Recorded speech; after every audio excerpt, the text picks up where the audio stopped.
Dans l'évaluation niveau 3, je dois savoir ranger des nombres sur une droite graduée et comparer des nombres.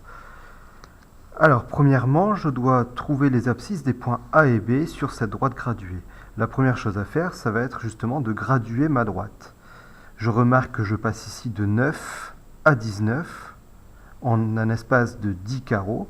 Donc, un carreau, c'est une unité. Donc je gradue ma droite, ici, donc juste après 9, j'ai 10, 11, 12, 13. Juste avant 9, j'ai 8. Donc j'en déduis que l'abscisse du point A, c'est 8. L'abscisse du point B, c'est 16. Dans le petit 2, là c'est le contraire, je dois placer les points A et B d'abscisse 1,13 et 1,21. Même chose que pour le petit 1, je regarde ma droite, je passe de 1,1 à 1,2 en 1 dixième. Ça signifie donc que 1 carreau correspond à 1 centième.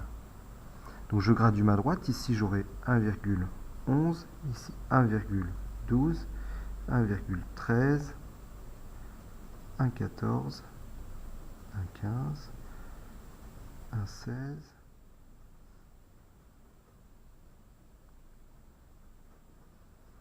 1,19 et 1,20.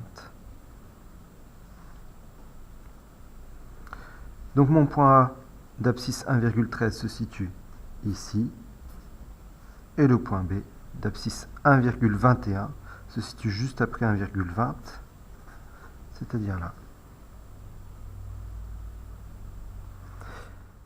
Petit 3, je dois comparer les nombres 12,43 et 12,47. Je commence par regarder leur partie entière. Leur partie entière, c'est 12. Ils ont la même. Donc je regarde le chiffre des dizaines. 4 pour les deux, donc ils ont le même chiffre des dizaines. Donc je passe au chiffre des centièmes. Ici j'ai un 3, ici j'ai un 7. 3 étant plus petit que 7, j'en déduis que 12,43 est strictement plus petit que 12,47.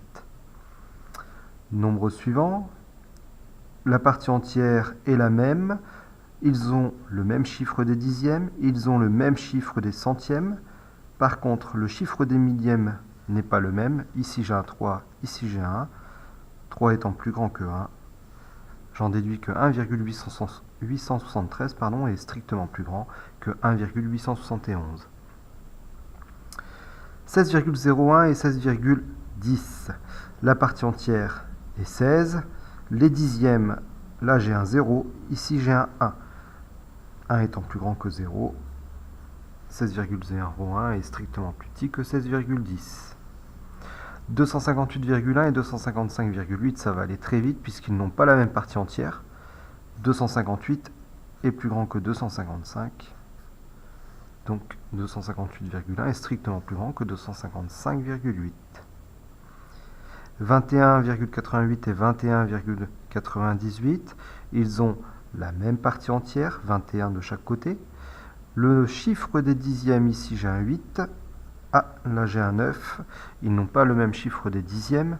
Le 8 étant strictement plus petit que le 9, j'en déduis que 21,88 est strictement plus petit que 21,98. 91,4 et 91,40. Je regarde la partie entière, 91 de chaque côté. Les dixièmes sont les mêmes. Les centièmes, alors ici j'en ai pas, mais c'est comme si j'avais un 0. Je peux rajouter autant de 0 après la virgule que je le souhaite. Donc ils ont le même chiffre des centièmes. Autrement dit, ces deux nombres sont égaux.